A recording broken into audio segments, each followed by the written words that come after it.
In this story, a scarred veteran, a volatile war dog, and a hidden truth collide on a reservation, sparking a battle for redemption. Welcome to Pause Verve. Subscribe for more heartwarming stories of puppies and dogs.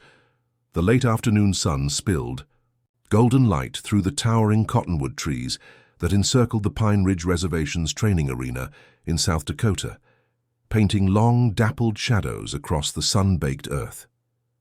The air carried the scent of sage and dust, mingling with the faint musk of animals and the anticipation of the gathered crowd. At the heart of the arena stood Chief Daniel Ironhawk, a figure as enduring as the Black Hills themselves. His broad shoulders were draped in a traditional Lakota vest, its beadwork catching the fading light like tiny prisms, each stitch a testament to generations of craftsmanship.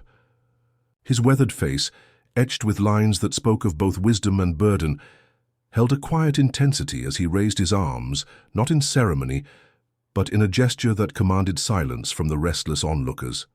Beside him, a Labrador retriever paced, with restless energy, his golden coat gleaming under the sun's caress, though his amber eyes burned with a wild, untamed fire. This was Storm, a dog whose name was whispered with equal parts awe and fear across the reservation.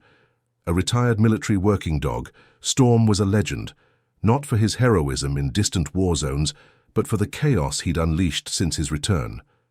His massive frame, rippling with muscle, moved with a predator's grace, and his low growls sent a shiver through the crowd.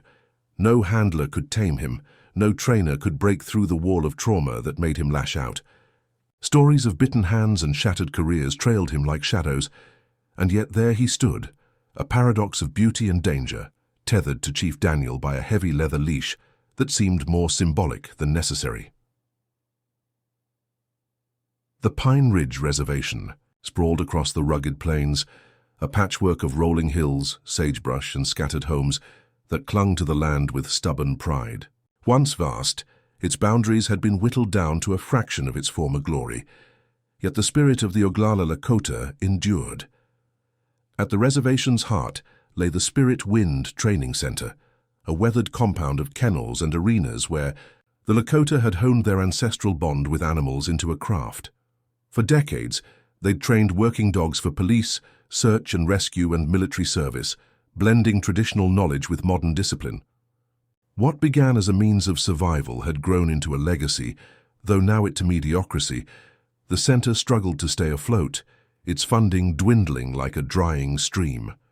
Chief Daniel Ironhawk, at 62, was the center's cornerstone, a man whose presence was as unyielding as the granite cliffs of the Badlands. His silver hair, braided tightly to his waist, swayed gently as he surveyed the crowd, his dark eyes missing nothing. A Vietnam veteran with 2 tours behind him, Daniel had returned to Pine Ridge with a soldier's discipline and a healer's heart, dedicating his life to the training center and the dogs that embodied the Lakota's sacred connection to the natural world. His high cheekbones and hawk-like nose bore the unmistakable stamp of his ancestors, and though his hands were calloused from years of labor, they moved with a gentleness that could calm the most fractious animal. Few knew the personal cost of his devotion, the love he'd forsaken, the family he'd left behind in the name of duty. Fewer still spoke of it, for Daniel's authority was as unquestioned as the seasons. The crowd, a mix of tribal members and curious outsiders, shifted restlessly, their murmurs rising like the hum of cicadas. They'd come to see Storm, the dog, who'd become a cautionary tale after last summer's demonstration, when he'd sent 2 handlers to the hospital with wounds that required stitches and time. Now as Storm's pacing grew more agitated, the air thickened with tension, every eye drawn to the dog's powerful strides and the glint of his bared teeth. Daniel's voice cut through the unease, deep and resonant, like thunder rolling across the plains. "This animal served our nation," he declared, his words carrying the weight of truth. "Storm saved lives in Iraq, sniffing out explosives, shielding soldiers from harm. But war leaves scars, seen and unseen. This dog carries wounds no one can stitch." He paused, letting his gaze sweep the crowd, daring them to meet his eyes. "I ain't charging a cent for him, but I'll offer a challenge, 5 minutes. Command Storm for 5 minutes and he's yours. But hear me clear, This ain't just a dog. He's a tempest in fur, and he'll test every ounce of your spirit. The E. Crowd stirred, whispers rippling like wind through grass. Nervous laughter punctuated the silence, but no one stepped forward. They'd seen what Storm could do, heard the stories of his unpredictability. The memory of last summer's chaos hung heavy, a reminder that some challenges were better left unanswered. Yet as Daniel stood unwavering, Storm's amber eyes scanned the faces before him, searching, waiting, as if daring someone to prove themselves worthy of his trust. The Pine Ridge Reservation's training arena hung in a taut silence, the crowd's nervous whispers fading as Chief Daniel Ironhawk's challenge echoed across the dusty ground. The late afternoon sun dipped lower, casting Storm's golden coat in a radiant glow, but his amber eyes burned with a restless fire, his massive Labrador frame pacing in tight circles at the end of his leash. Each step kicked up small clouds of dust, his low growls rumbling like distant thunder, a warning to all who watched. The crowd, a mix of weathered Lakota elders, curious teenagers, and a handful of outsiders drawn by the legend of the untamable, Dog stood frozen, their earlier murmurs replaced by an uneasy stillness. No one dared step forward.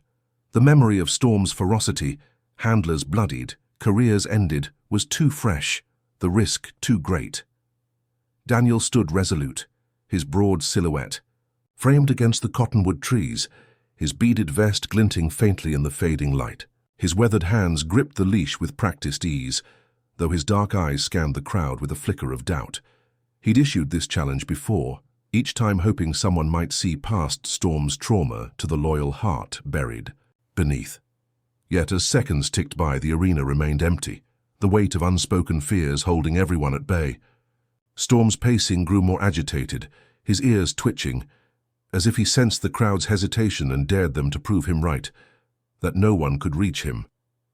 Then a soft crunch of boots on gravel broke the silence, sharp and deliberate, like the first crack of ice on a frozen lake.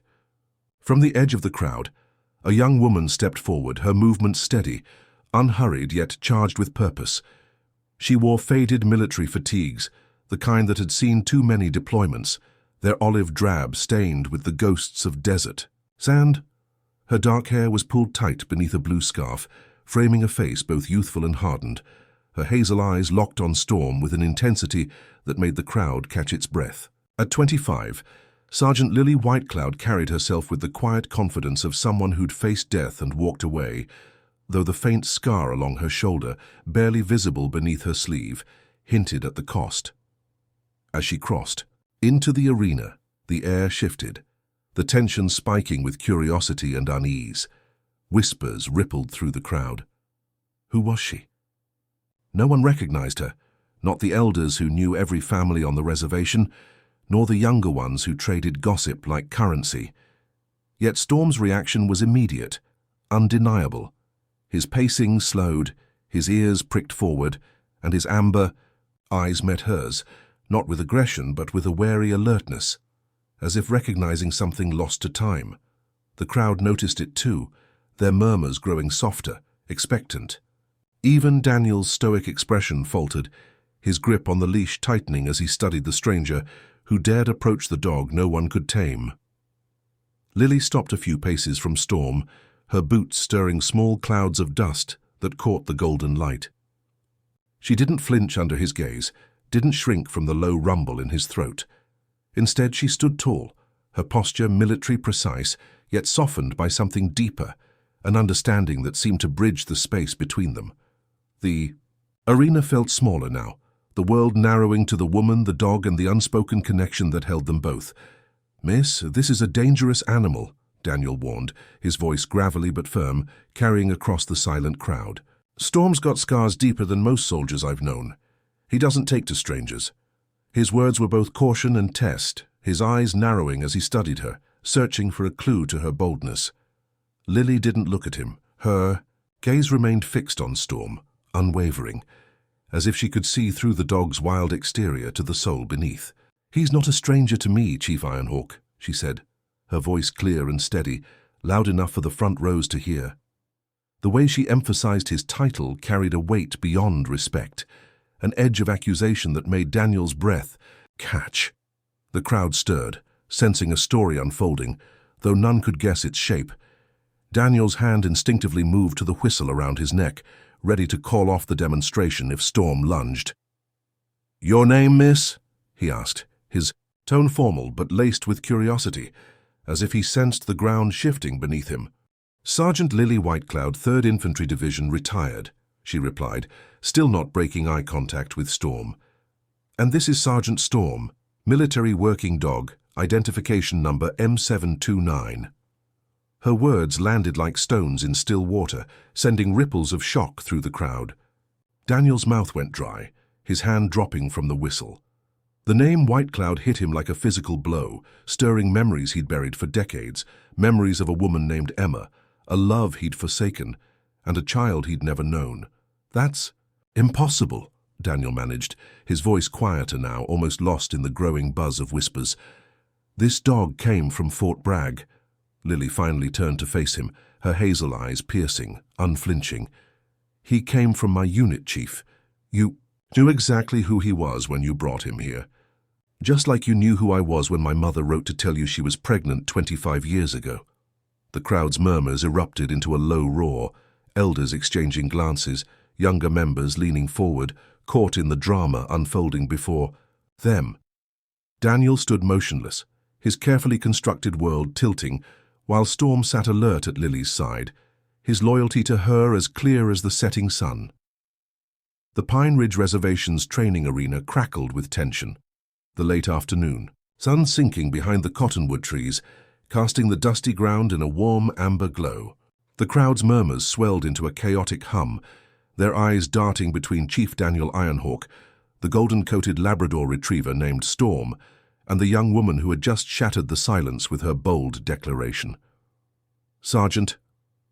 Lily Whitecloud stood resolute in the center of the arena, her military fatigues faded but crisp, her dark hair taut beneath a blue scarf. Her hazel eyes, sharp with both pain and determination, held Daniel's gaze unflinching as the weight of her words. "You knew who I was when my mother wrote to tell you she was pregnant 25 years ago," hung in the air like smoke.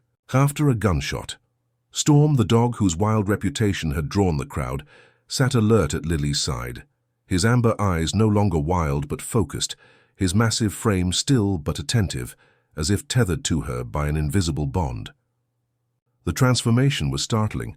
Moments ago he'd been a pacing tempest, growling and untamable, a living legend of bitten hands and broken spirits. Now his ears were pricked forward, his golden coat catching the fading light, and his low whine, barely audible, seemed to plead for the crowd to understand what they were witnessing. The arena felt charged, the air thick with the promise of a story unfolding, one that reached far beyond the challenge Daniel had issued. Daniel Ironhawk, his beaded vest glinting faintly, stood rooted to the spot, his weathered face a mask of shock and something deeper, recognition perhaps, or the stirring of a guilt long buried. At 62, he was a man of unyielding presence, his silver braid swaying slightly as he absorbed Lily's accusation. His dark eyes, usually so perceptive, flickered with uncertainty, tracing the lines of her face, the high cheekbones, the stubborn set of her jaw, the hazel eyes that mirrored those of a woman he'd loved and lost decades ago. The name Whitecloud had struck him like a blow, unearthing memories of Emma, a fiery paramedic who'd saved his life during a reservation, wildfire, and the child he'd never acknowledged. His hand, still hovering near the whistle around his neck, fell limp, the challenge he'd issued, to command Storm for 5 minutes, now a distant afterthought. The crowd, a vibrant mix of Lakota elders in traditional shawls, young families, clutching soda cans and curious outsiders who'd heard of Storm's legend, leaned forward, their whispers a chorus of speculation. "Who is she?" an elder muttered, her braided hair streaked with grey. "Whitecloud. Isn't that Emma's girl?" a younger man replied, his voice hushed but urgent. The Spirit Wind Training Center, the heart of the reservation's dog training legacy, had seen its share of dramas, but none like this. A stranger claiming kinship with their chief, tethered to a dog no one could control. The arena, encircled by weathered wooden fences and cottonwoods, felt like a stage where past and present were colliding.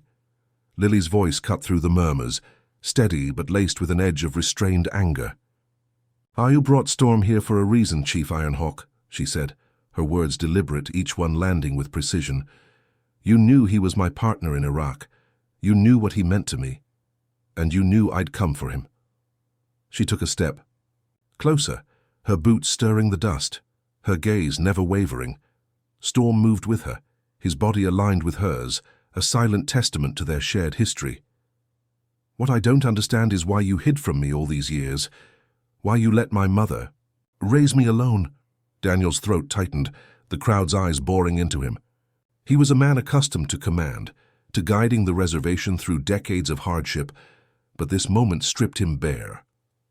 "Miss Whitecloud," he began, his voice rough, almost pleading, "this ain't the place for personal matters. The challenge was about the dog, not—" He stopped, the words faltering as Lily's expression hardened. "Not personal," she interrupted, her voice rising just enough to carry to the back rows. "You stand there, offering Storm to anyone. Who can handle him knowing he was mine? Knowing he saved my life in Fallujah when an IED took half my unit? Knowing you're my father?" The last word landed like a thunderclap, silencing the crowd. Elders gasped, hands covering mouths. Teenagers exchanged wide-eyed glances. Even the wind seemed to pause, the cottonwood standing sentinel over the revelation. Storm whined softly, pressing closer to Lily, his amber eyes darting between her and Daniel as if sensing the emotional storm brewing. Lily's hand rested briefly on his head, a grounding gesture, her fingers sinking into his golden fur. "We were a team," she continued, her voice softening but no less piercing. 3 years in Iraq, sniffing out bombs, pulling night patrols. He dragged me to safety when shrapnel tore through my shoulder. And when I was discharged, they took him from me, said he was too broken to serve anymore. Her eyes glistened, but she blinked back the tears, refusing to break. "I've spent 2 years searching for him, and now I find him here, with you." Daniel's face betrayed a flicker of pain, his stoic mask cracking. The crowd watched, breathless, as he struggled to respond. "I didn't know you'd come," he said finally, his voice low, almost lost in the arena's vastness. "I acquired Storm legally from Fort Bragg. He was deemed unfit for service, a danger to handlers. I thought I could help him." "Help him?" Lily's laugh was sharp, brittle. "Or use him to draw me out, to face the daughter you abandoned before I was born?" The accusation hung heavy, and for a moment Daniel looked older, his shoulders sagging under the weight of her words. The crowd's silence was deafening, every eye on the chief waiting for a response that could mend or break the fragile moment. Before Daniel could speak, a new voice sliced through the tension, smooth and calculated. "This is inappropriate," Michael Ironhawk declared, stepping forward from the crowd's edge. Daniel's younger brother, at 57, was a stark contrast to the chief, sleek in a tailored jacket, his ambition as palpable as the heat rising from the earth. As a council member pushing for modernization, Michael saw the training center as a relic, a drain on resources better spent on development deals. His dark eyes glinted with opportunity as he addressed the crowd. "We're here for a demonstration, not family disputes. Let's keep this about the dog." Lily's gaze shifted to Michael, her military training evident in the way she assessed him, calm but ready. "This is about the dog," she said evenly, her hand still on Storm's head. "And about truth. Storm isn't just an animal. He's my partner, my family, and I'm here to take him home." The crowd erupted in whispers, the elders nodding thoughtfully, the younger ones captivated by the drama. Daniel raised a hand, silencing them. "Clear the arena," he ordered, his voice regaining its authority. "Everyone except Miss Whitecloud." His eyes met Lily's, a storm of emotions swirling within them, regret, recognition, and something like hope. "We need to talk. Alone." The Pine Ridge Reservation's training arena stood hushed, the last of the crowd dispersing under Chief Daniel Ironhawk's command, their footsteps fading into the rustle of cottonwood leaves. The sun had dipped below the horizon, painting the sky in hues of violet and gold, casting long shadows across the dusty ground where Sergeant Lily Whitecloud remained.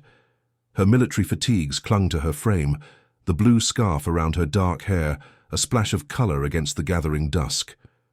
Beside her, Storm, the golden Labrador retriever, sat alert, his amber eyes tracking Daniel's every move, his presence a steady anchor in the emotional storm brewing.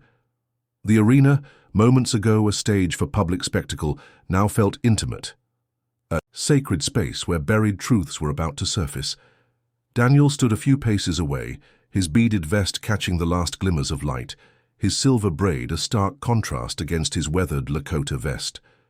At 62, he was a pillar of the reservation, but Lily's accusation, "You knew I'd come for him," had shaken him, his dark eyes betraying a turmoil he'd spent decades suppressing. The name Whitecloud, spoken with such raw conviction, had unearthed memories of Emma, a paramedic whose courage and warmth had once lit his world, and the child he'd left behind to honor tribal duty. His hands, usually steady, trembled slightly as he gestured toward the arena's edge. "Let's sit," he said, his voice low, almost a plea. "You deserve answers."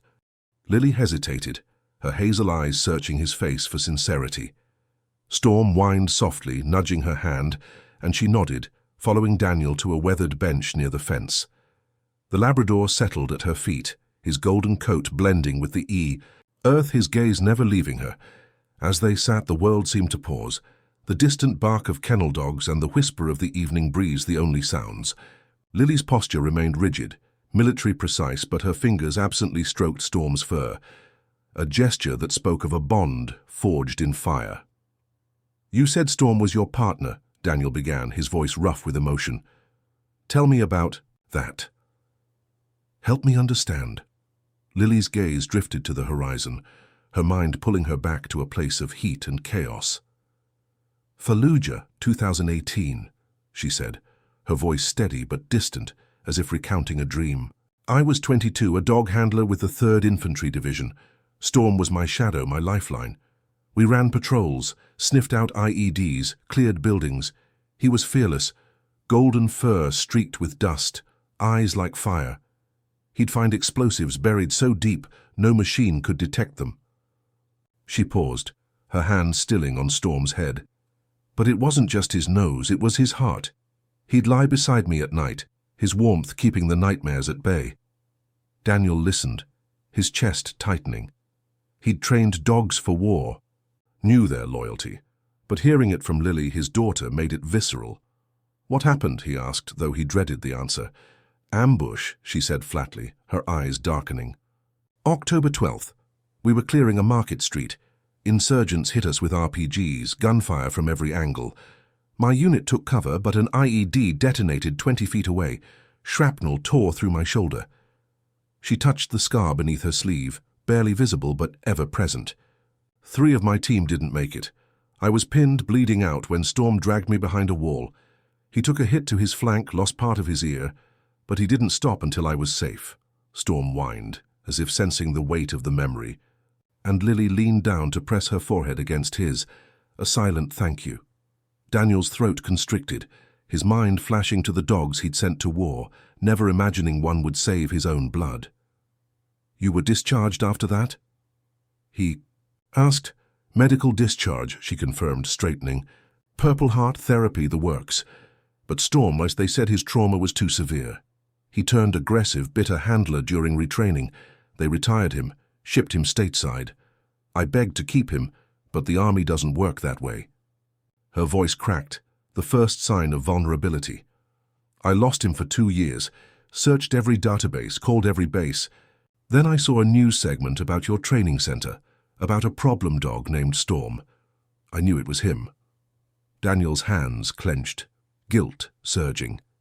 He'd acquired Storm from Fort Bragg, paying out of pocket after seeing that same segment, a wounded veteran describing her lost dog, her hazel eyes hauntingly familiar. He'd hoped to rehabilitate Storm, but deep down, he'd known Lily might come. "I didn't mean to keep him from you," he said, his voice barely above a whisper. I thought I was helping. Lily's eyes flashed, her restraint fraying. "You knew who I was, Daniel. My mother wrote to you when she found out she was pregnant. Emma Whitecloud, the paramedic who pulled you from a burning truck during the '95 wildfire. You promised her a life together, then chose the tribe over us. Her words were knives, precise and cutting. She raised me alone, working double shifts, hiding her tears so I wouldn't see. And you never once reached out. Daniel flinched, the truth stinging more than he could bear. He remembered Emma, her red hair blazing in the firelight, her stubborn courage, the way her laugh could silence his fears. He'd loved her fiercely, but tribal politics, led by his father and fueled by his brother Michael's ambition, had forced a choice, duty or love. He'd chosen duty, convincing himself it was for the greater good, but the regret had never left him. I was a coward, he admitted, his voice raw. I thought I was protecting the tribe, but I was just afraid. I didn't know how to face you or her. Lily's jaw tightened, her hand gripping Storm's collar as if anchoring herself. Mom's dying, she said abruptly, the words a quiet detonation. Leukemia, 6 months, maybe less. She sent me here, not just for Storm, but for closure. For her, for me.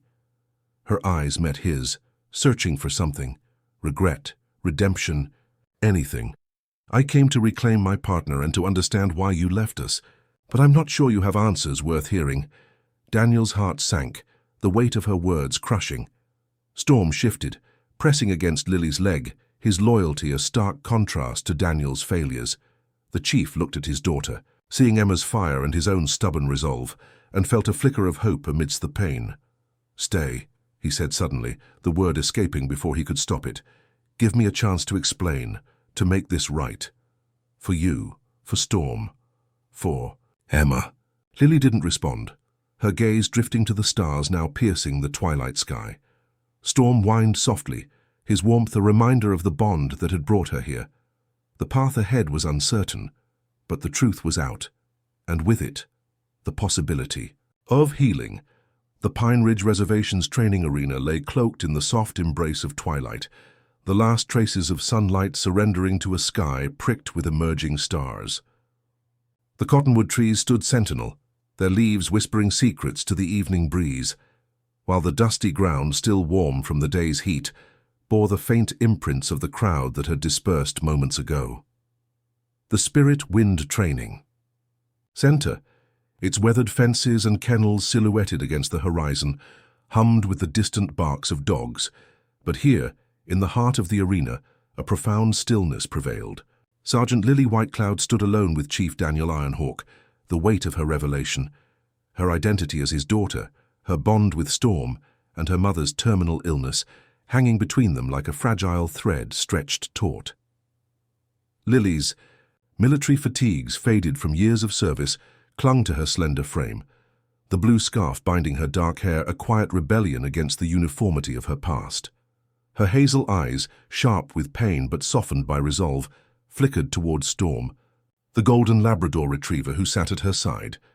His amber eyes, once wild with mistrust, now held a steady calm. His massive frame relaxed yet alert, his golden coat catching the faint starlight. Storm's transformation in Lily's presence was nothing short of miraculous, a dog known for his ferocity, for sending handlers to the hospital, now sat as if tethered to her soul, his low whine a testament to a bond forged in the crucible of war. The arena, moments ago a stage for confrontation, now felt sacred, a space where past wounds and present hopes collided. Daniel, his beaded Lakota vest glinting faintly, stood a few paces away, his silver braids swaying as he shifted uneasily. At 62, he was a man of unwavering authority, his weathered face a map of his people's resilience, but Lily's words had cracked his stoic facade. The name Whitecloud, the mention of Emma's leukemia, the accusation of abandonment, they struck deeper than any challenge he'd faced as chief. His dark eyes, usually so discerning, searched Lily's face, tracing the echoes of Emma's features, the high cheekbones, the stubborn jaw, and his own, a painful reminder of the life he'd forsaken. "You said you came for Storm," he said, his voice rough but gentle, as if afraid to shatter the fragile moment. "Show me." Lily's gaze met his, wary but resolute. She nodded, turning to Storm, her movements deliberate, honed by years of military precision. "Storm Washti," she said softly, the Lakota word for good slipping from her lips like a prayer. It was a command her mother, Emma, had taught her as a child, a fragment of heritage she'd clung to despite growing up far from the reservation. Storm's ears pricked forward, his body shifting instantly into a perfect sit, his amber eyes locked on hers with unwavering focus. The crowd was gone, but the arena seemed to hold its breath, the connection between woman and dog a silent symphony of trust. She extended her hand, palm down, in the universal military signal for stay. Storm didn't flinch, his gaze never wavering, his loyalty as tangible as the earth beneath them. Lily stepped back, circling him slowly, her boots stirring. Faint clouds of dust. "Hiu," she whispered, the Lakota word for come. Storm rose smoothly, moving to her side with a grace that belied his massive frame, his golden fur brushing her leg as he matched her stride. The routine was simple, basic obedience, but in their execution it was profound, a dance of mutual understanding that spoke of shared trauma and survival. Daniel watched, his chest tightening with a mix of awe and regret. He'd trained countless dogs, understood their instincts, but this was different. Lily's command was not dominance but partnership, her voice a lifeline that reached past Storm's scars. He saw echoes of his own methods, honed over decades, but also something uniquely hers, a gentleness born of empathy, of knowing what it meant to carry invisible wounds. "You're his anchor," he said, almost to himself, the words escaping before he could stop them. Lily paused, her hand resting on Storm's head, his warmth grounding her. "He's mine," she replied, her voice steady but laced with emotion. "In Iraq, when the world was chaos, he was my constant. After the ambush, when I woke up in a hospital bed, all I could think about was him. They told me he was gone, too broken to keep, but I knew he wasn't." She looked at Daniel, her hazel eyes piercing. "You knew it too, didn't you? That's why you brought him here." Daniel's throat constricted, the truth pressing against his ribs.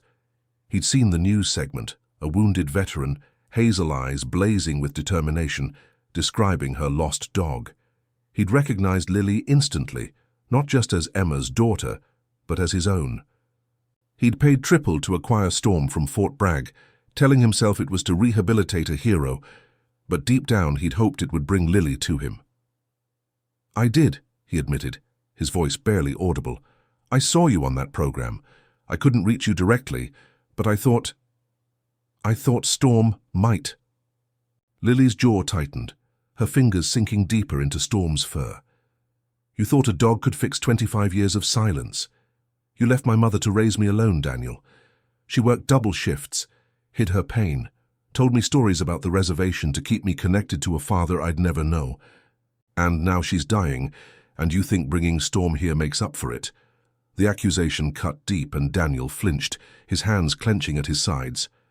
He remembered Emma's laugh, her red hair catching firelight, the way she'd challenged him to be more than his fears. He'd loved her fiercely, but his father's warnings about tribal purity, about leadership, had been louder, amplified by his brother Michael's ambition. He'd chosen duty, believing it was right, but the regret had gnawed at him ever since. "I was wrong," he said, his voice cracking. "I thought I was protecting the tribe, but I was protecting myself. From failure, from judgment. I don't expect forgiveness, Lily, but I want to try. For you, for Emma." Lily didn't respond, immediately her gaze drifting to Storm, who pressed closer, sensing her turmoil. The dog's loyalty was unwavering, a stark contrast to the fractured bond before her. She thought of her mother, frail in a hospital bed, urging her to find closure, not just for herself, but for the family they'd never been. "I'm not here for you," she said finally, her voice softer but firm. "I'm here for Storm and for Mum. She deserves peace before she goes." Daniel nodded, the weight of her words settling like stones in his chest. He glanced at Storm, seeing the dog's devotion, and felt a flicker of hope, a chance, however slim, to mend what he'd broken. "Then let's start with him," he said, gesturing to Storm. "He's yours, Lily, always has been." The Pine Ridge Reservation's training arena was shrouded in the deepening twilight, the stars now a brilliant canopy above the cottonwood trees, their leaves whispering softly in the night breeze. The dusty ground, still bearing the marks of the day's drama, lay quiet, the echoes of the dispersed crowd replaced by the distant chorus of crickets and the occasional bark from the Spirit Wind Training Center's kennels. Sergeant Lily Whitecloud stood with Chief Daniel Ironhawk, the air between them heavy with the weight of revelations, her identity as his daughter, her unbreakable bond with Storm, and the looming shadow of her mother, Emma's terminal illness. The golden Labrador retriever, Storm, sat at Lily's side, his amber eyes vigilant, his massive frame a steady presence, his golden coat faintly luminous under the starlight. The arena, once a public stage, now felt like a crucible where personal and tribal tensions were about to ignite. Lily's military fatigues, worn and faded, hung loosely on her frame, the blue scarf around her dark hair a quiet nod to her mother's love for color.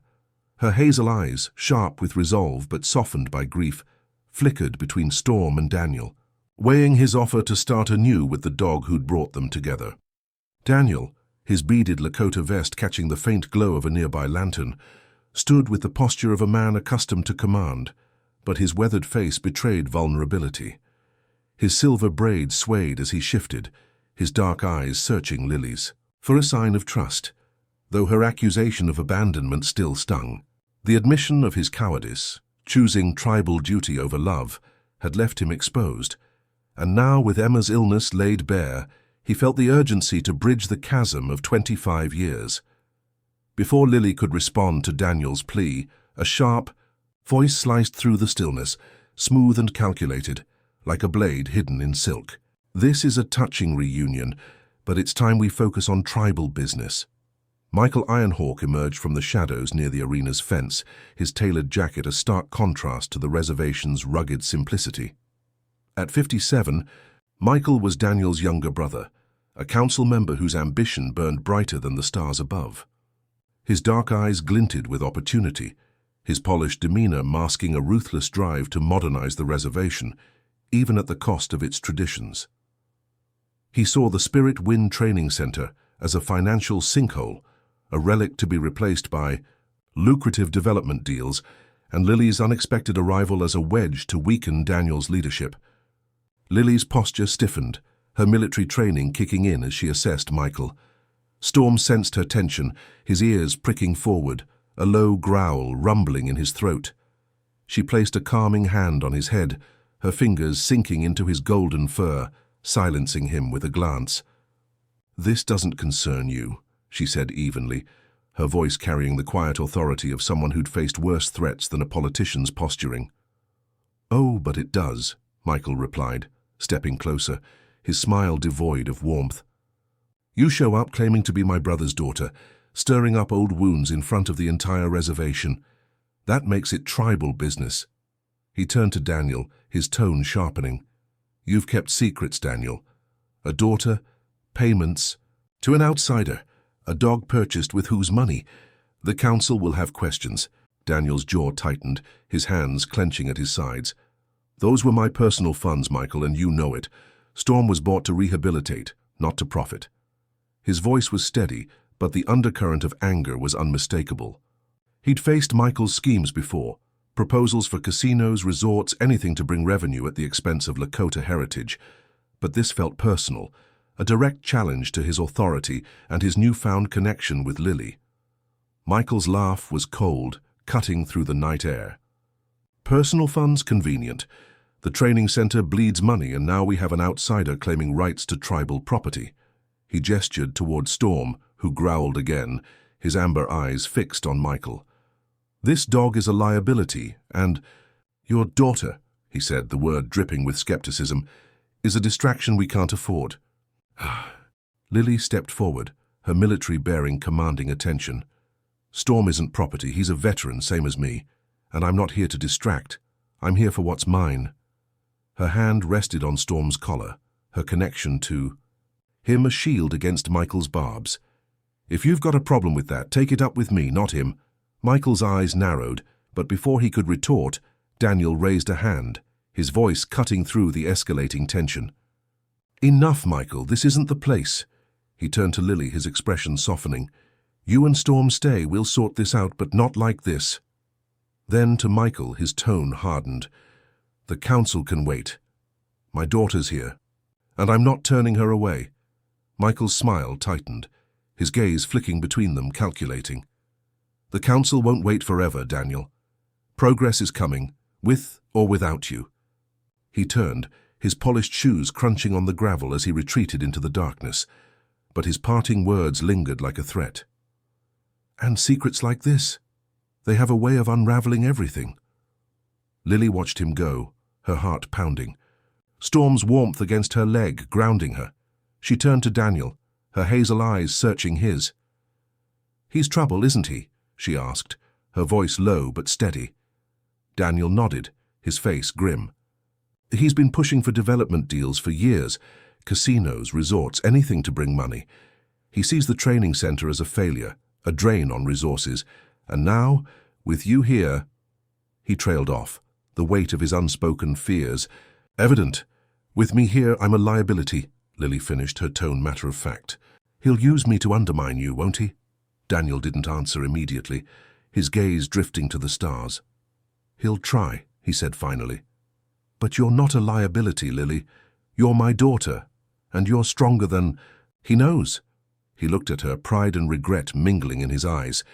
"I don't expect you to trust me, not yet, but stay. Help me with Storm, with the center. Let me show you who I am." Lily's hand tightened on Storm's collar, the dog's steady presence a reminder of why she'd come. She thought of her mother, Emma, frail in a hospital bed, urging her to find closure, to reclaim Storm and understand the father she'd never known. Michael's threat loomed, but so did the possibility of healing, however fragile. "I'll stay," she said, her voice firm. "For Storm, for Mom. But don't think this means forgiveness, not yet." Daniel nodded, acceptance in his weathered face. "That's enough for now," he said. Storm whined softly, pressing closer to Lily, his loyalty a bridge between father and daughter, a promise of hope amidst the rising storm. The Pine Ridge Reservation was cloaked in the velvet darkness of night, the stars above the Spirit Wind Training Center blazing like scattered embers against the vast South Dakota sky. The cottonwood trees, their leaves whispering secrets to the cool breeze, framed the now empty training arena, where the dust still bore the faint traces of the day's seismic confrontation. Inside the training center's modest council hall, a single lantern cast a warm glow across worn wooden walls, adorned with faded photographs of Lakota dog trainers and their charges. Sergeant Lily Whitecloud sat across from Chief Daniel Ironhawk, the air between them thick with the weight of unspoken pain and tentative hope. Storm, the golden Labrador retriever, lay at Lily's feet, his amber eyes watchful, his massive frame a steady anchor, his golden coat catching the lantern's soft light. Lily's faded military fatigues hung loosely on her frame, the blue scarf. Around her dark hair a quiet tribute to her mother, Emma. Her hazel eyes, sharp with the residue of anger, but softened by grief, studied Daniel, searching for a glimpse of the man her mother had loved. The revelation of her identity as his daughter, her bond with Storm, and the news of Emma's leukemia had left them both raw, their earlier exchange in the arena laying bare a wound 25 years in the making. Daniel, his beaded Lakota, vest glinting faintly, sat with his hands clasped, his silver braid resting against his broad shoulders. At 62, his weathered face was a map of resilience, but his dark eyes betrayed a vulnerability he'd rarely shown, the sting of Lily's accusation, "You left us," still echoing in his heart. The council hall, usually bustling with tribal meetings, felt intimate, its silence broken only by the faint creak of the wooden floor and Storm's occasional whine. Daniel leaned forward, his voice low and rough, as if each word cost him. "You said Emma's dying," he said, the words catching in his throat. "Tell me everything, Lily. Please." Lily's hand rested on Storm's head, his warmth grounding her as she drew a steadying breath. "Leukemia," she said, her voice steady but heavy with grief. "Diagnosed 8 months ago. It's aggressive, stage 4. The doctors gave her 6 months, maybe less. She's in Rapid City Memorial now.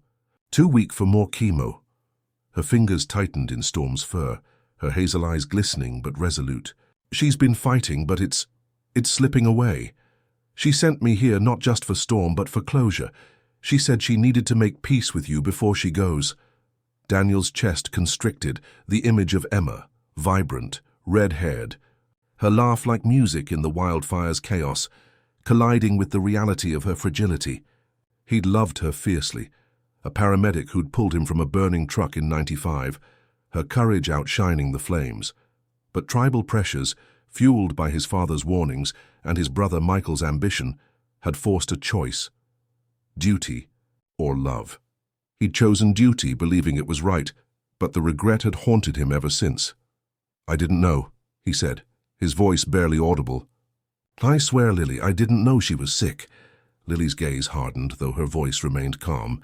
"You didn't know because you didn't try to find out. Mom wrote to you when she was pregnant. She told you about me. You could have reached out, sent a letter, anything. Instead, she raised me alone, working double shifts at the hospital, teaching me Lakota words so I'd have something of you." She paused, her hand stilling on Storm's head. "She never stopped loving you, even when it hurt. And now she's dying, and I'm here because she asked me to face you, for her, for me." Daniel flinched, the truth cutting deeper than any blade. He leaned back, his hands trembling as he ran them over his face. "I was a coward," he admitted, his voice raw. "I loved your mother, Lily.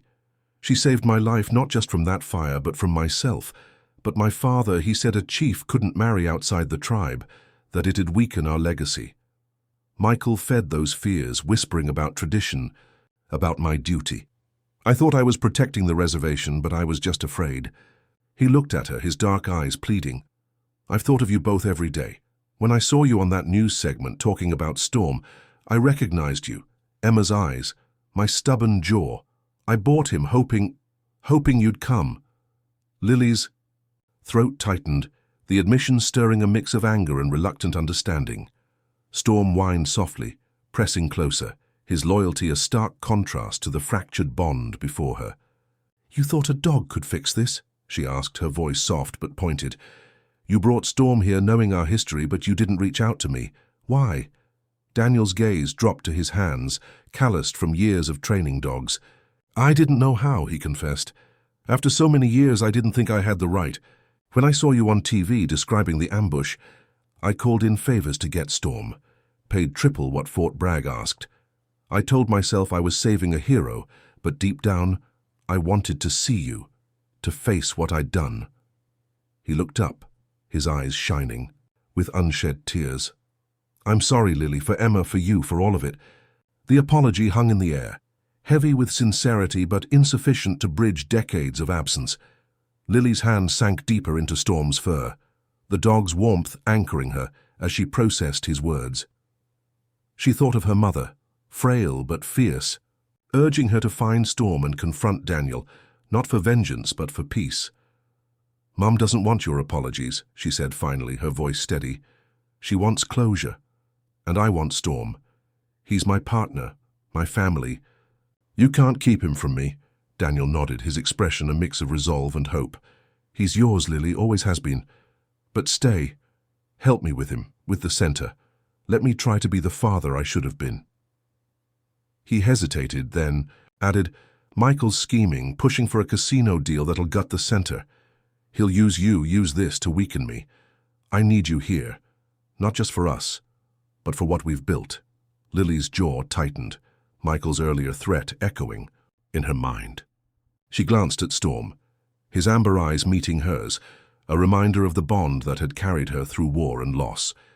The training center, with its legacy of healing animals, felt like a refuge, a place where her skills could matter. But trust was a fragile thing, and Daniel's regret, however genuine, couldn't erase the past. "I'll stay," she said, her voice firm but guarded. "For Storm, for Mom, but this doesn't mean I trust you, not yet." Daniel's face softened, acceptance mingling with gratitude. "That's enough," he said, his voice thick. Storm rose, pressing against Lily's leg, his loyalty a bridge across the chasm of their pain, a promise of healing yet to come. The Pine Ridge Reservation awoke under a dawn sky streaked with pink and gold, the cottonwood trees casting long, delicate shadows across the Spirit Wind Training Center's sprawling grounds. The air was crisp, scented with sage and the faint musk of kennelled dogs, their eager barks punctuating the morning stillness. The training arena where yesterday's seismic confrontation had unfolded lay quiet, its dusty earth smoothed by the night's gentle breeze. Inside a small cabin near the center, Sergeant Lily Whitecloud unpacked her sparse belongings: a worn duffel bag, a few dog-eared books, a photograph of her mother, Emma, smiling in a sunlit field. The golden Labrador retriever, Storm, lay sprawled on the cabin's wooden floor, his amber eyes tracking her every move. His massive frame relaxed but ever watchful, his golden coat catching the morning light filtering through the window. Lily's faded military fatigues had been swapped for a simple flannel shirt and jeans, though the blue scarf around her dark hair remained, a quiet tribute to Emma's love for color. Her hazel eyes sharp with the weight of yesterday's revelations, her identity as Chief Daniel Ironhawk's daughter, her bond with Storm, and Emma's terminal leukemia, softened as she glanced at Storm. The dog's presence was a lifeline, a reminder of their shared survival in Iraq and the promise she'd made to her mother to find closure. The cabin, modest but warm, felt like a temporary haven, a place to anchor herself as she navigated the uncertain terrain of her father's world and the looming threat of his brother Michael's schemes. Outside, the training center buzzed with quiet activity, handlers feeding dogs, trainers prepping for the day's sessions. Lily stepped onto the porch, Storm at her heel, his tail giving a single measured wag as they surveyed the grounds. The center was a patchwork of weathered kennels, training paddocks and a central arena, its fences adorned with faded ribbons from past competitions. For decades, the Lakota had trained working dogs here, blending ancestral wisdom with modern techniques, but funding cuts had left the facility struggling, its legacy at risk. Lily felt a pang of connection to this place, its mission of healing, animals resonating with her own need to mend. Without formal invitation, she headed to the kennels, her military stride purposeful, Storm matching her pace. She'd agreed to stay for Storm for Emma, but the training center called to her. Its problem cases a challenge she understood. Inside the main kennel, a young Belgian Malinois, scarred and skittish, paced in its crate, its eyes wild with trauma. Lily crouched, her voice low and soothing. "Washte," she murmured, the Lakota word for good, calming the dog's frantic movements. Storm sat nearby, his presence a steady influence, his amber eyes reassuring the Malinois. Within minutes, the dog's pacing slowed, its ears flicking toward Lily's voice. Daniel watched from the kennel's entrance, his beaded Lakota vest glinting in the morning sun, his silver braid swaying as he leaned against the doorframe. At 62, he was a fixture here, but seeing Lily work stirred a complicated pride. Her methods echoed his own, patience, empathy, but carried a gentleness he'd never mastered, born of her own scars. "You've got a gift," he said, stepping closer, his voice rough but warm. "That Malinois hasn't trusted anyone in months." Lily glanced up, her hazel eyes guarded but softening.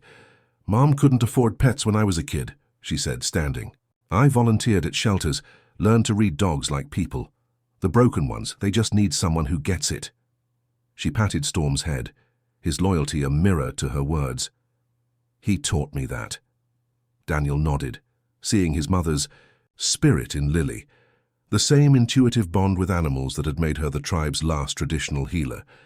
"My mother was like that," he said quietly. "She could calm any creature, wild or tame. Said it was about listening, not forcing."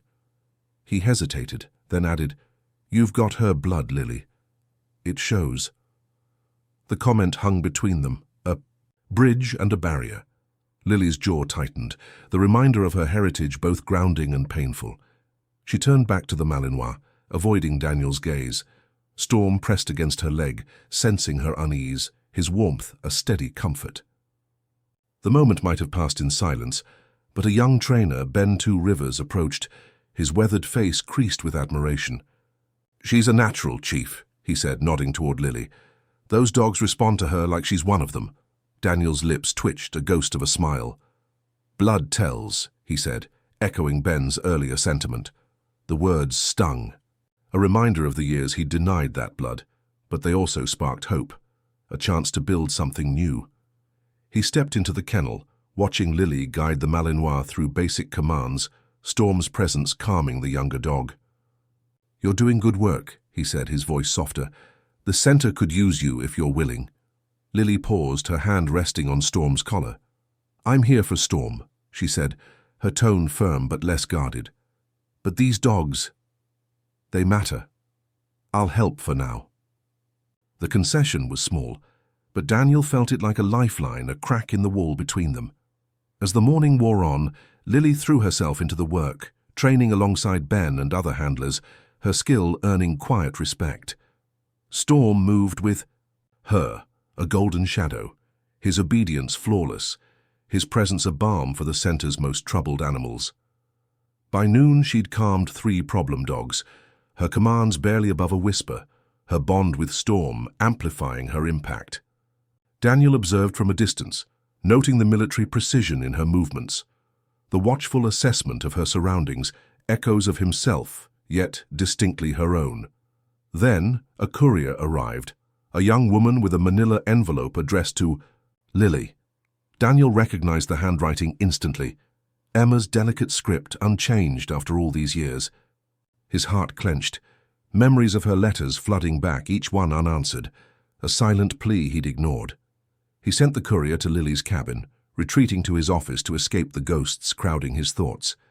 Lily, taking a break on her cabin porch, opened the envelope with trembling hands, Storm's muzzle resting on her knee. The letter was brief, clinical. Emma's condition had worsened, her timeline shrinking. "I'm proud of you, Lily," it read. "Find Storm.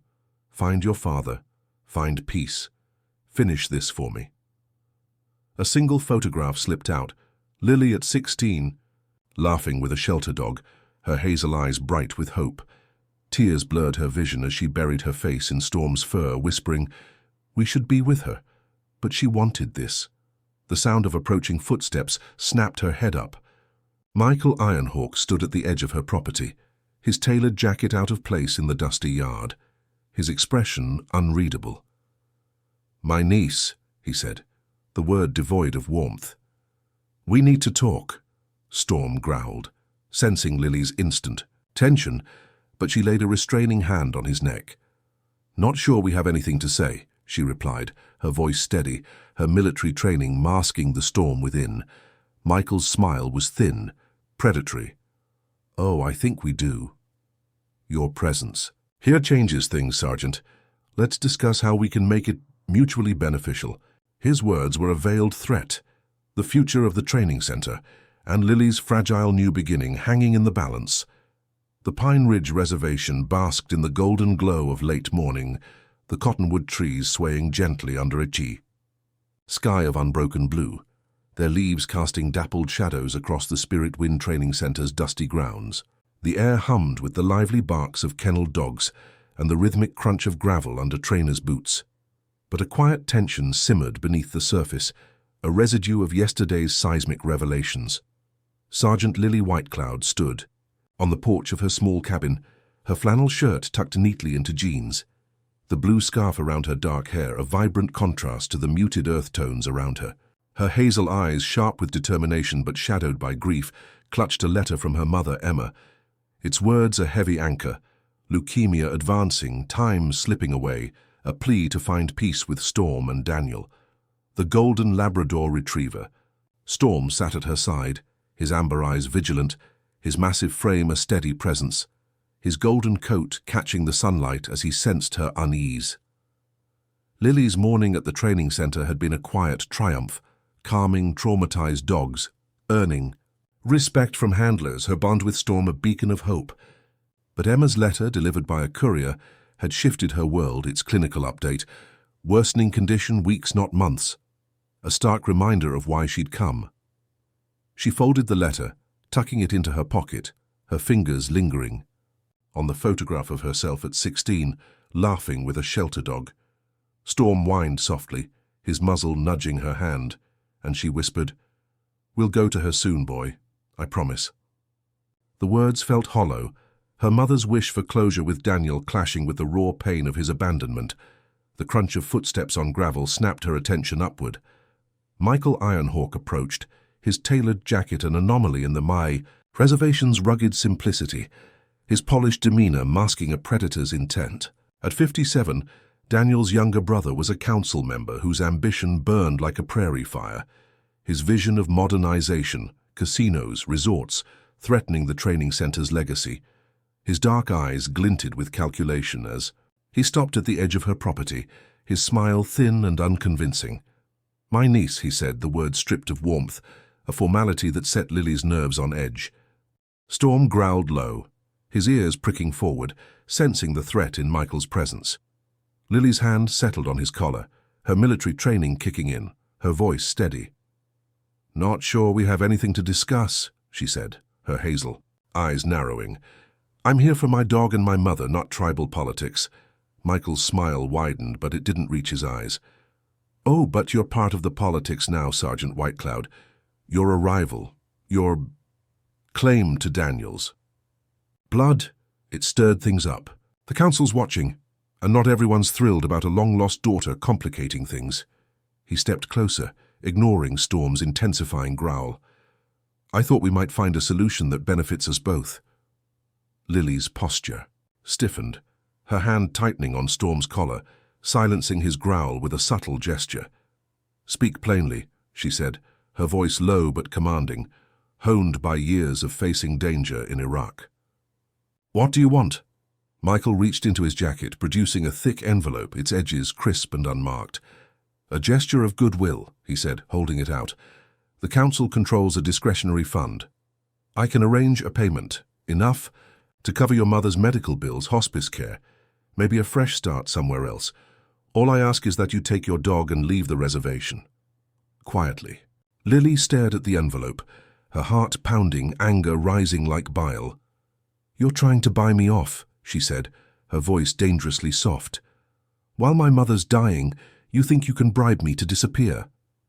Michael's expression hardened, though his tone remained smooth. "I'm offering you security, Sergeant. Medical costs aren't cheap, and Emma's condition sounds dire. Think of her comfort, not your pride." He extended the envelope further, his eyes locked on hers. "Daniel's distracted, vulnerable. The council's meeting soon to vote on.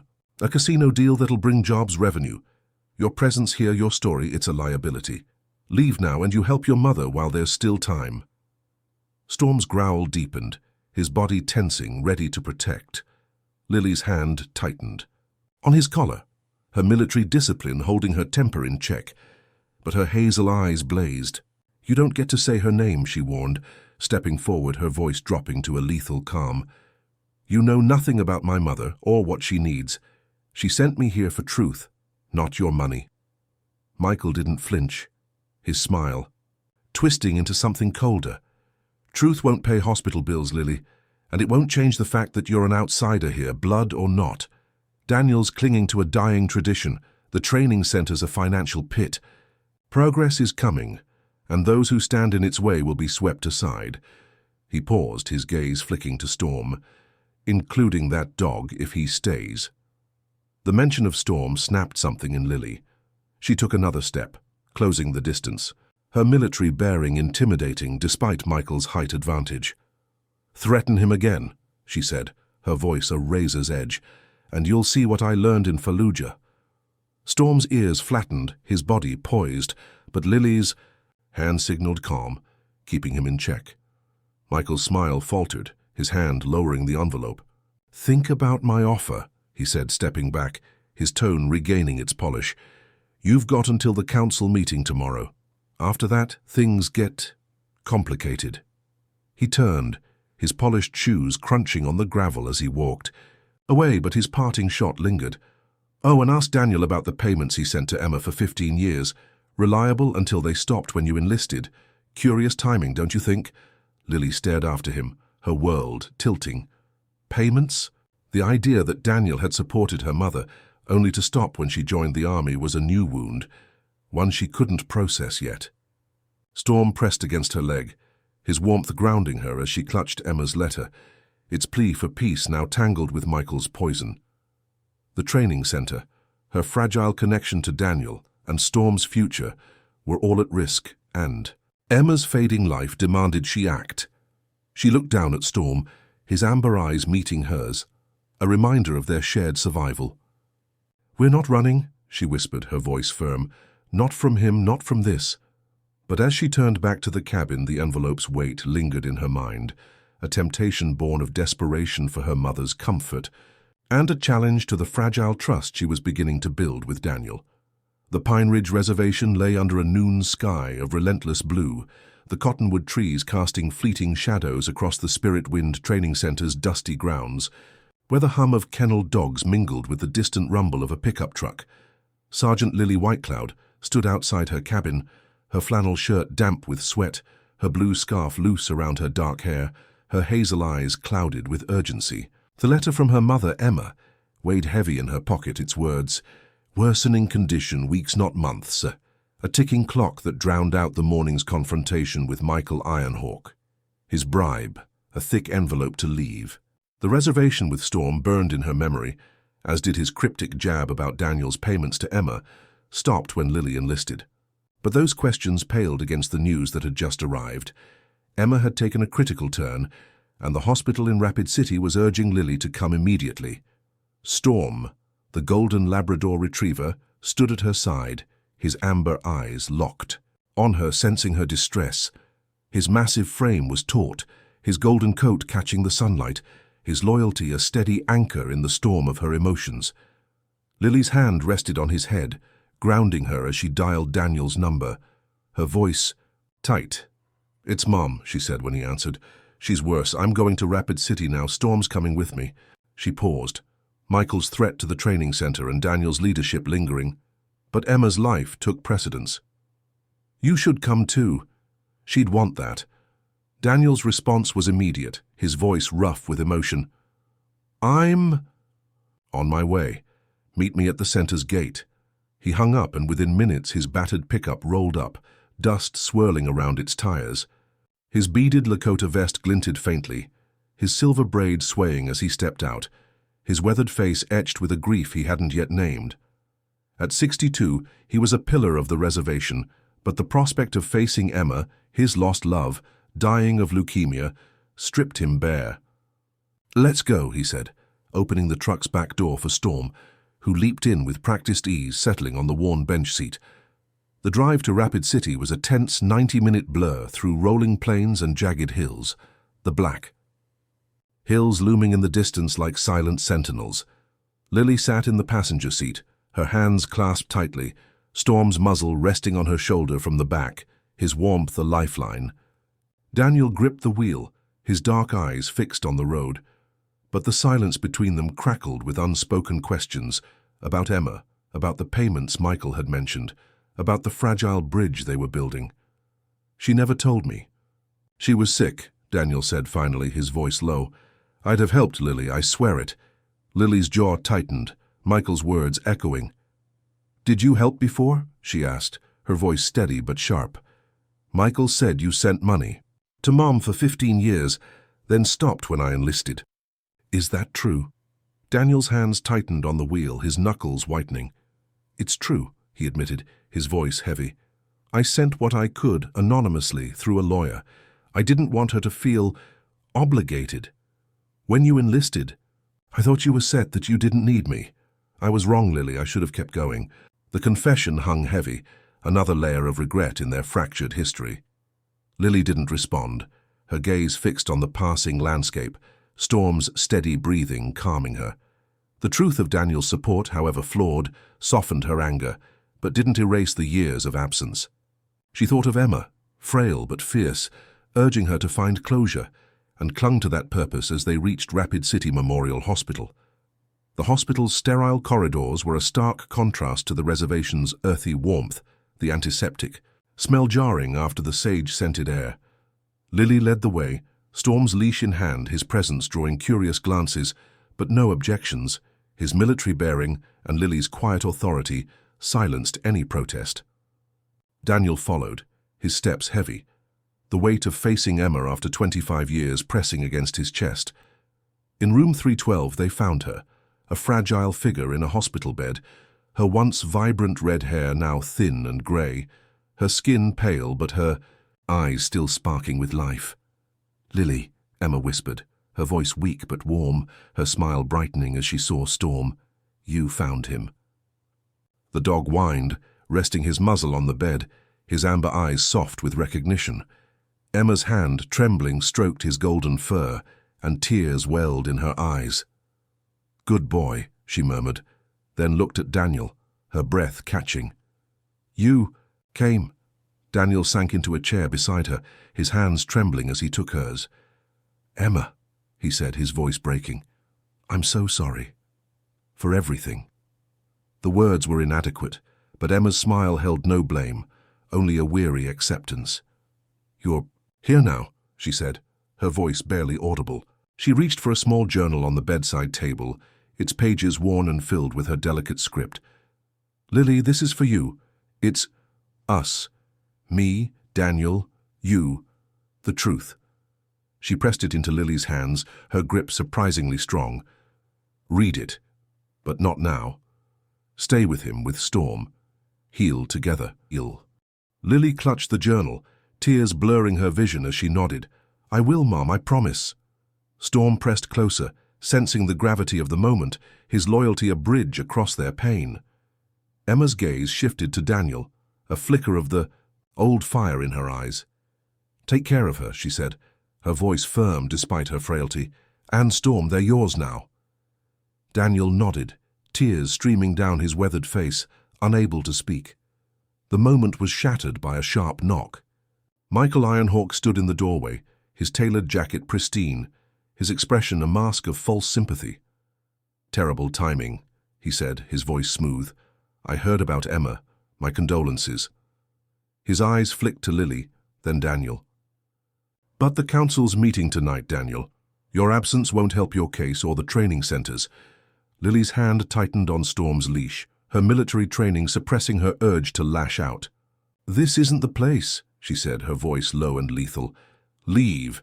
Michael's smile was cold. "Just a reminder, Sergeant. My offer still stands. Take the money, take the dog, leave. It's better for everyone." He turned, his parting words a dagger. "Emma's passing won't change the vote. Progress waits for no one." Emma's hand squeezed Lily's, her voice a whisper. "Don't let him win, Lily. Stay, fight." Her eyes fluttered closed, her breathing shallow, and the monitor's steady beep slowed. Lily's heart clenched, Storm's whine echoing her grief as Emma slipped away, her final wish a clarion call to protect what mattered. The Pine Ridge Reservation was shrouded in the inky darkness of night, the cottonwood trees whispering softly. Under a starlit sky, their shadows dancing across the Spirit Wind Training Center's quiet grounds. The air was cool, scented with sage and the faint musk of kenneled dogs, but a restless energy pulsed through the reservation as the tribal council hall loomed, its weathered wooden walls aglow with lantern light. Inside, the fate of the training center and Chief Daniel Ironhawk's leadership hung in the balance, threatened by Michael Ironhawk's relentless push for modernization. Sergeant Lily Whitecloud, her heart heavy with the fresh grief of her mother Emma's passing hours earlier, stood outside the hall, her flannel shirt tucked into jeans, her blue scarf loose around her dark hair. Her hazel eyes, red-rimmed but fierce with resolve, burned with purpose. Emma's final words, "Don't let him win, Lily, stay, fight," echoing like a drumbeat. Storm, the golden Labrador retriever, stood at her side, his amber eyes vigilant, his massive frame taut with loyalty, his golden coat faintly luminous under the lanterns. His presence was a lifeline, grounding Lily as she clutched Emma's journal, its worn pages a testament to love and loss, unread but heavy with truth. The hospital's sterile corridors, Emma's frail hand, and her plea to protect Storm and Daniel were still raw, but Michael's parting threat at her bedside, his bribe to leave, his vow to dismantle the training center, had ignited a fire in Lily. She'd returned to the reservation with Daniel, Storm in tow, driven by a promise to honor her mother's wish and save the legacy that had brought them together. The council hall buzzed with tension, elders in traditional shawls mingling with younger members in jeans, their murmurs a chorus of uncertainty. Michael had called an emergency meeting, leveraging Daniel's absence at the hospital to push a casino deal that would raise the training center, replacing it with promised jobs and revenue. Lily and Daniel entered, heads turning at the sight of the chief, his beaded Lakota vest glinting, his silver braids swaying, and the young woman beside him, an outsider yet undeniably his blood. Storm's presence drew gasps. His reputation as a volatile war hero made his calm obedience at Lily's side a powerful statement. Michael stood at the council table, his tailored jacket pristine, his dark eyes glinting with confidence. "We're here to secure our future," he began, his voice smooth, addressing the packed room. "The training center's a drain, losses mounting, incidents like that dog's attacks costing us credibility." He gestured toward Storm, who sat alert, unfazed. "I've secured a developer's contract, casinos, resorts, jobs. But we need land and the center's prime real estate." He slid a folder across the table, its contents accusing.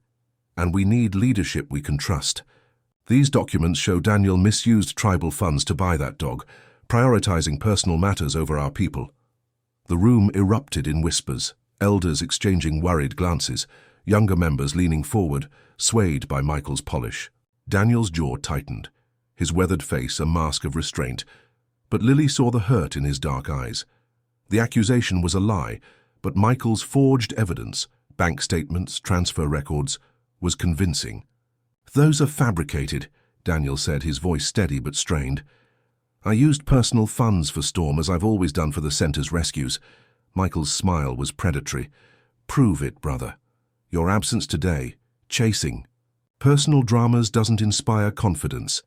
He turned to the council, his tone rallying. "Vote for progress. Vote for stability." Lily's heart pounded, Emma's journal a weight in her hand, Storm's warmth against her leg a call to action. She stepped forward, her military bearing commanding silence, her voice clear and unwavering. "You want proof? I'll get it." She turned to Daniel, her hazel eyes locking with his. "Your office safe. Financial records, right? You kept everything?" Daniel nodded, understanding dawning. "Yes, but it's locked. The combination—" He hesitated, then whispered, "It's the date I met Emma, July 7th, 1995. The admission, quiet but raw, deepened their bond, a shared memory of love amidst the chaos. Lily's pulse quickened. "Stay here, stall them." She slipped out, Storm at her heel, her military training guiding her through the shadows to Daniel's office across the training center. The night was alive with risk. Michael's allies, loyal council members, patrolled the grounds, suspicious of her. As she neared the office, two figures blocked her path, their silhouettes menacing under the starlight. "Going somewhere, Sergeant?" one sneered, stepping closer. Storm growled, his ears flattening, but Lily's hand signaled calm. "Just checking records," she said, her voice steady, her eyes scanning for an escape. The men advanced, but Storm's sudden lunge, controlled, non-violent, sent them stumbling back, giving Lily a window to sprint past. She reached the office, her hands trembling as she spun the safe's dial. 7795. The lock clicked, revealing a ledger of Daniel's. Personal accounts, receipts for Storm's purchase, all meticulously documented. As she grabbed the files, a shadow loomed. Michael's lead ally, a burly councilman. "You're out of your depth, girl," he growled, lunging for the ledger. Storm barked, sharp and commanding, his massive frame a barrier, giving Lily time to dodge and slip out, files in hand. She ran back to the hall, Storm's speed outpacing pursuit, her heart racing with the weight of Emma's trust. Bursting into the council hall, Lily slammed the ledger on the table, her voice cutting through the murmurs. "Here's your proof," she declared, opening to pages showing Daniel's personal checks. No tribal funds touched. "Michael's documents are forgeries. He's lying to gut the training center for his own gain." She held up a receipt, her hazel eyes blazing. "Storm was bought to heal, not to profit. This center saves dogs, saves veterans like me. It's our legacy, not a casino's footnote." The room fell silent, elders nodding, younger members whispering, in shock. Michael's face paled, his polished facade cracking. "This is a stunt," he protested. But the council chair, an elder named Clara Red Elk, took the ledger, her sharp eyes scanning the evidence. "These are authentic," she said, her voice final. "Michael, you've misled us." The council erupted, voices rising in support of Daniel, the training center, and Lily's courage. Michael's allies shrank back, his casino deal crumbling under the weight of truth. Lily stood tall, Storm at her side, Emma's journal a silent witness to her strength, the promise of healing now within reach. The Pine Ridge Reservation lay. Under a midnight sky ablaze with stars, the cottonwood trees casting delicate shadows across the Spirit Wind Training Center's quiet grounds, their leaves whispering softly in the cool night breeze. The council hall, its weathered wooden walls aglow with lantern light, hummed with the fading echoes of a pivotal meeting, where Sergeant Lily Whitecloud's courage had exposed Michael Ironhawk's deceit and saved the training center from his casino ambitions. The air was thick with sage and the distant barks of kenneled dogs, a reminder of the legacy preserved. Lily stood outside the hall, her flannel shirt tucked into jeans, her blue scarf loose around her dark hair, her hazel eyes reflecting the starlight, heavy with grief for her mother Emma, yet lifted by the victory she'd secured. Storm, the golden Labrador retriever, sat at her side, his amber eyes vigilant, his massive frame a steady anchor, his golden coat shimmering faintly, a symbol of their unbreakable bond. Inside, the council had deliberated swiftly after Lily's evidence. Daniel's ledger, proving no tribal funds were misused, shattered Michael's forged documents. Clara Red Elk, the council's elder chair, had declared the casino deal dead, her voice resolute as she upheld the training center's value to the Lakota's heritage. But the victory was bittersweet, tempered by Emma's passing hours earlier, her journal still clutched in Lily's hand, its unread pages a promise of truth and healing. Chief Daniel Ironhawk emerged from the hall, his beaded Lakota vest glinting, his silver braid swaying, his weathered face etched with relief and a quiet pride. At 62, he was a pillar of the reservation. But the day's events, Emma's death, Lily's bravery, had reshaped him, softening the edges of his stoic resolve. The council's decision was a compromise born of necessity. The training center would not only survive but expand, transformed into a veteran-focused service dog program led by Lily. Clara had proposed it, inspired by Lily's skill with traumatized dogs and her military background, securing federal grants to fund it while preserving Lakota traditions. The program would train dogs like Storm for veterans with PTSD, blending the tribe's animal healing legacy with modern needs, ensuring financial stability without sacrificing heritage. Michael's influence was curtailed, his allies distancing themselves, though his parting glare promised future battles. Lily stood by the arena's fence, Storm's warmth against her leg grounding her as she processed the day. The training center, with its weathered kennels and paddocks, felt like home, a place where her skills, honed in war and shelters, could mend broken spirits. But Emma's absence was a raw wound, her final wish for peace with Daniel a fragile thread Lily wasn't sure she could follow. She opened the journal, her fingers tracing Emma's delicate script, but the words blurred, her grief too fresh to read. Daniel approached, his boots crunching softly on the gravel, his dark eyes searching hers. "You did it, Lily," he said, his voice rough with emotion. "How you saved this place, saved what we've built. Your mother would be proud." He paused, his hands fidgeting, a rare vulnerability in his broad frame. "I'm proud." Lily's gaze met his, her hazel eyes guarded but softening.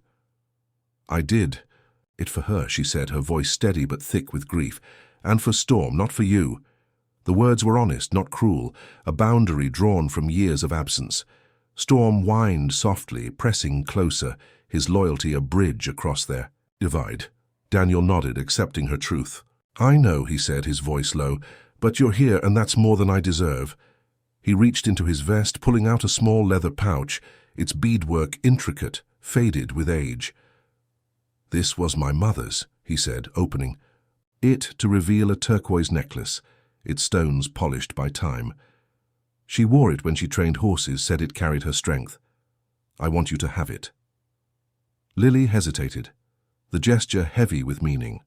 Her grandmother's legacy, her Lakota roots.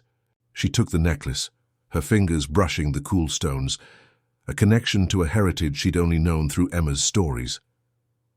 "Thank you," she said, her voice softer, the weight of the gift settling in her chest. "I'll wear it, but I'm not promising forever. I'm staying for the program, for Storm, for Mom's wish. We'll see about the rest." Daniel's lips twitched, a ghost of a smile. "That's enough," he said, echoing his earlier words, his eyes shining with hope. He looked at Storm, the dog's amber eyes steady, and saw the bridge they'd both needed, a reason to try to heal. "You'll lead the program then? Train dogs for veterans?" Lily nodded, a spark of purpose igniting. "Yeah, I know what it's like to need a partner like Storm. We'll help others find that." She glanced at the training center, envisioning kennels alive with purpose, dogs and veterans healing together. It's what Mum would have wanted. They walked toward the arena, the starlit sky vast above them, Storm between them, his golden fur brushing their legs. The silence was comfortable, not fully reconciled, but open to possibility. Lily slipped the necklace around her neck, its weight, grounding, a promise to carry her grandmother's strength and Emma's love. Daniel's hand brushed Storm's head, a shared gesture, their first step as father and daughter, not in forgiveness but in commitment, to each other, to the center, to the future. As they reached the arena's edge, Lily looked up, the stars, a reminder of Emma's enduring presence. "She's watching," she whispered, more to Storm than Daniel, her voice thick but steady. Storm's tail wagged, a single, deliberate motion, as if he understood.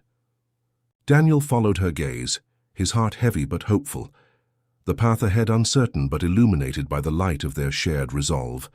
The reservation slept, but the Spirit Wind Training Center pulsed with new life, its legacy secured by a woman and her dog, a father's regret and a mother's final wish. Under the stars they walked on, one step at a time, toward healing,